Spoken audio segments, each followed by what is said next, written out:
হয় দিৰাক পঞ্চায়তৰ অন্তৰ্গত 6 নং ৱাৰ্ডৰ 2 নং হৰমেচাই গাঁৱৰ আজি মহিলা প্ৰায় 25-30 গৰাকীমান মহিলা আহিছে। ইয়াতে আমি কাকপথাৰ ব্লকলৈ আহিছো। ইহঁতৰ বোলে অৰুণোদয় আগতে যিখন বিজেপি চৰকাৰে অৰুণোদয় আঁচনি দিছে, সেই অৰুণোদয় আঁচনিখন আচলতে বিজেপি চৰকাৰখনে এটা ৰাজনীতি খেলিবৰ কাৰণে এই আঁচনিখন মহিলাসকলৰ বাবে প্ৰযোজ্য কৰিছে।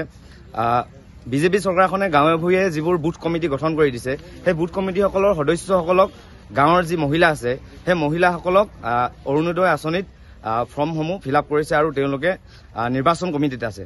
আৰু তেওঁলোকে এনেকুৱা এটা বেমেজালি কৰিছে যে যিসকল লোকে তেওঁলোকৰ বিজেপি চৰকাৰখনক ছাপোৰ্ট কৰে আৰু যিসকল লোকে অখিলৰ হওক বা লুৰিণৰ হওক তেওঁলোকৰ যদি আন্দোলনত তেওঁলোকৰ মিটিঙত যদি যায়, তেওঁলোকৰ অৰুণোদয় আঁচনিৰ পৰা তেওঁলোকক বঞ্চিত ৰাখিছে।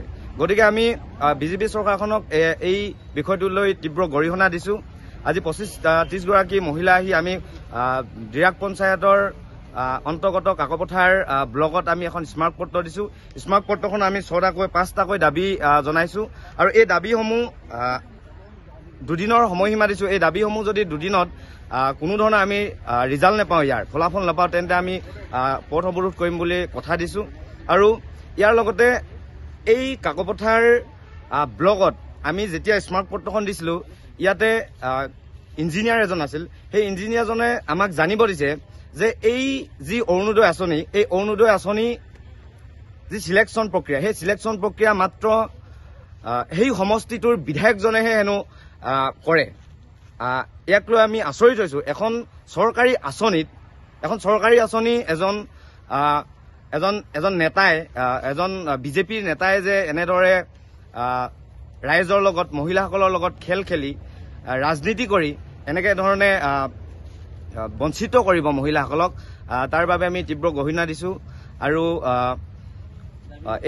ইয়াক লৈ আমি আমাৰ শদিয়া সমষ্টিৰ বিধায়ক বলিন চেতিয়াক তীব্ৰ গৰিহণা দিছো। অনতিপলমে এই ব্যৱস্থাৰ পৰা এই মহিলাসকলক এনে বঞ্চিত হৈ থকাৰ পৰা মুক্ত কৰক আৰু যিবিলাক অৰুণোদয় চিলেকশ্যন কমিটিত ৰাখিছে তেওঁলোকক সেই পুৰণা সমিতিখন ভংগ কৰি আমি নতুনকৈ গঠন কৰিবলৈ অনুৰোধ জনালো। মানে আমাৰ ৰাইজসকল আজি কাকপথাৰ উন্নয়ন খণ্ডৰ কাৰ্যালয়ত আহিছে।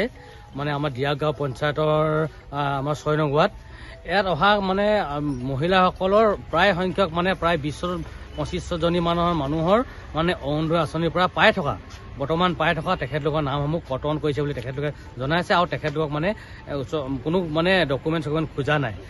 তাৰ পিছতো মানে যিসকল নতুনকৈ অন্তৰ্ভুক্ত হ'ব লাগে এনেকুৱা মানুহ আহিছে ইয়াত, মানে যিসকল মানুহৰ এডোবাও মাটি নাই, ভূমিহীন, তেনেকুৱা মানুহ আছে ইয়াত, কিন্তু আজিলৈকে অৰুণোদয় আঁচনি লাভ পোৱা নাই। কিন্তু যিসকলে লাভ কৰিছে মানে পাবলগীয়া অযোগ্য সেনেকুৱা মানুহ কিন্তু অৰুণোদয় আঁচনি লাভ কৰিছে। গতিকে আজি আমাৰ ৰাইজসকল আহিছে।